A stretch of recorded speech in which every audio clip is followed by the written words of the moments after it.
Arte grega, em busca da perfeição. Linha do tempo. Grécia. Localização geográfica.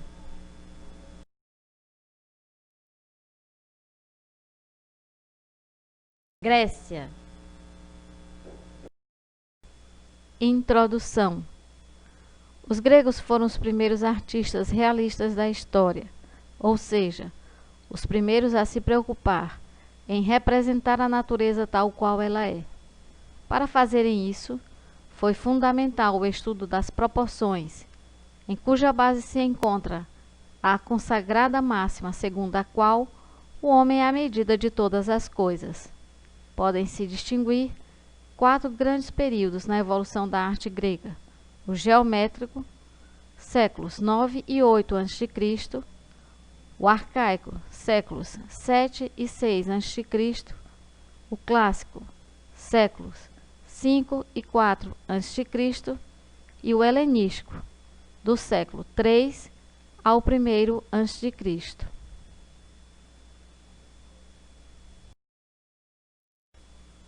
No chamado período geométrico, a arte se restringiu à decoração de vários utensílios e ânforas. Esses objetos eram pintados com motivos circulares e semicirculares, expostos simetricamente. A técnica aplicada nesse trabalho foi herdada das culturas cretenses e micênicas. Passado muito tempo, a partir do século 7 a.C., durante o denominado período arcaico, a arquitetura e a escultura experimentaram um notável desenvolvimento, graças à influência dessas e outras culturas mediterrâneas. Também pesaram o estudo e a medição do antigo Megaron, sala central dos palácios de Micenas, a partir da qual concretizaram os estilos arquitetônicos do que seria o tradicional templo grego. Entre os séculos 5 e 4 a.C., a arte grega consolida suas formas definitivas.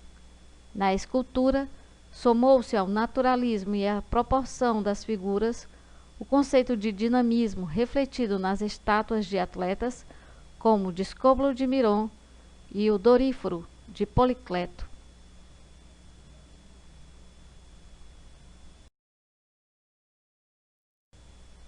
Na arquitetura, em contrapartida, o aperfeiçoamento da óptica, perspectiva e a fusão equilibrada do estilo jônico e dórico trouxe como resultado o Partenon de Atenas, modelo clássico por excelência da arquitetura dessa época.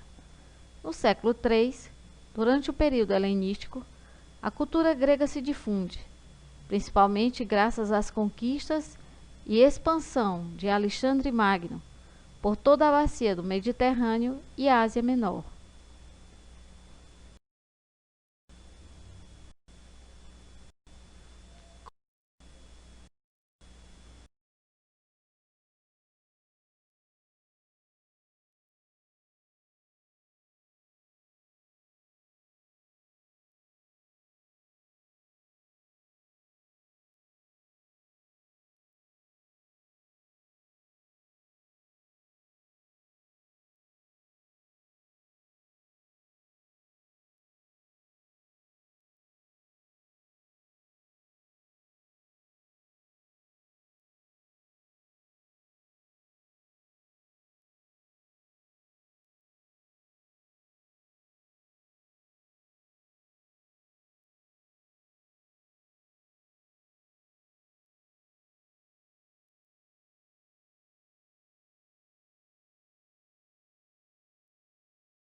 Escultura.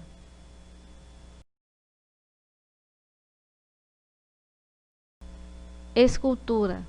As primeiras esculturas gregas, século IX a.C., não passavam de pequenas figuras humanas feitas de materiais muito brandos e fáceis de manipular, como a argila, o marfim ou a cera. Essa condição só se alterou no período arcaico, século VII e VI a.C., quando os gregos começaram a trabalhar a pedra. Os motivos mais comuns das primeiras obras eram simples estátuas de rapazes, coros, e moças, corés. As figuras esculpidas apresentavam formas lisas e arredondadas e plasmavam na pedra uma beleza ideal.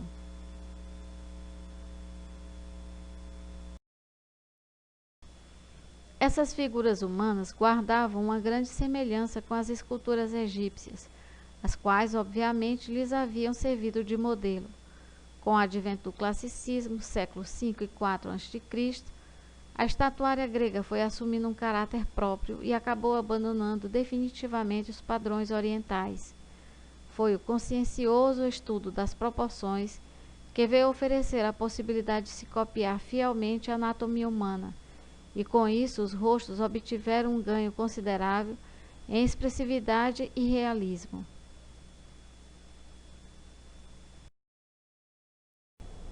Mais tarde, introduziu-se o conceito de contraposto, posição na qual a escultura se apoiava totalmente numa perna, deixando a outra livre, e o princípio do dinamismo tomou forma nas representações de atletas em plena ação. Entre os grandes artistas do classicismo estão Policleto, Miron, Praxiteles e Fídias. Contudo, não se pode tampouco deixar de mencionar Lisipo, que nas suas tentativas de plasmar as verdadeiras feições do rosto, conseguiu acrescentar uma inovação a esta arte, criando os primeiros retratos.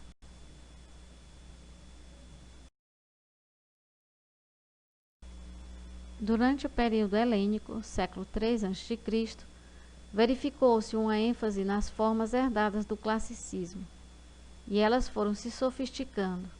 O resultado disso foi o surgimento de obras de inigualável monumentalidade e beleza, como o Colosso de Rhodes, de 32 metros de altura.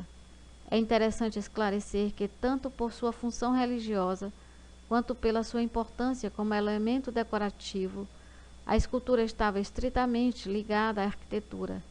Isso se evidencia nas estátuas trabalhadas nas fachadas, colunas e interiores de templos.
Arquitetura.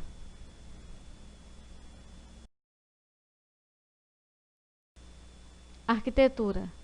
Não resta dúvida de que o templo foi um dos legados mais importantes da arte grega ao Ocidente. Suas origens devem ser procuradas no megaron micênico. Este aposento de morfologia bastante simples, apesar de ser a acomodação principal do palácio do governante, nada mais era do que uma sala retangular, a qual se tinha acesso através de um pequeno pórtico, pronoas, e 4 colunas que sustentavam um teto parecido com o atual telhado de 2 águas.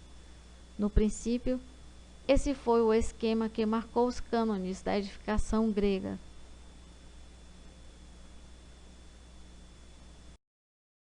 Foi a partir do aperfeiçoamento dessa forma básica que se configurou o templo grego tal como o conhecemos hoje. No princípio, os materiais utilizados eram o adobe para as paredes e a madeira para as colunas. Mas a partir do século VII a.C., período arcaico, eles foram caindo em desuso, sendo substituídos pela pedra. Essa inovação permitiu que fosse acrescentada uma nova fileira de colunas na parte externa, peristilo, da edificação, fazendo com que o templo obtivesse um ganho no que toca à monumentalidade.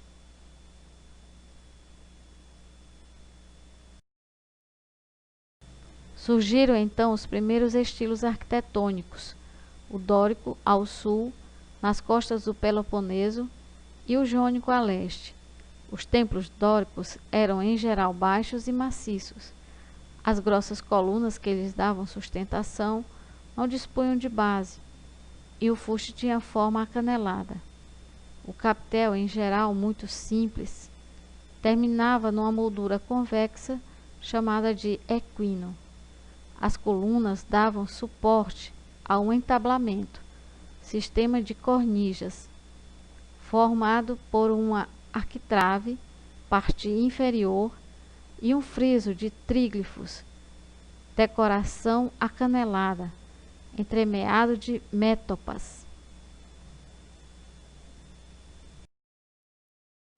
A construção jônica de dimensões maiores se apoiava numa fileira dupla de colunas, um pouco mais estilizadas, e apresentava igualmente um fuste acanelado e uma base sólida.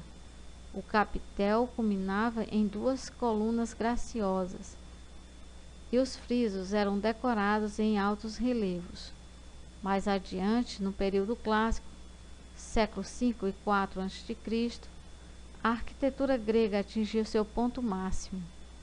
Aos 2 estilos já conhecidos, veio a se somar um outro, coríntio, que se caracterizava por um capitel típico, cuja extremidade era decorado por folhas de acanto.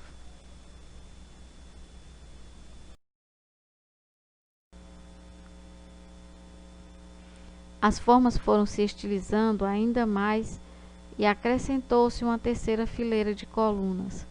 O Partenon de Atenas é a mais evidente ilustração desse brilhante período arquitetônico grego.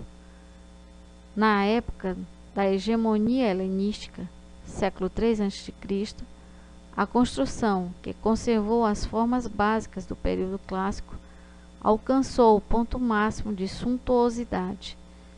As colunas de capitéis ricamente decorados sustentavam frisos trabalhados em relevo, exibindo uma elegância e um trabalho dificilmente superáveis.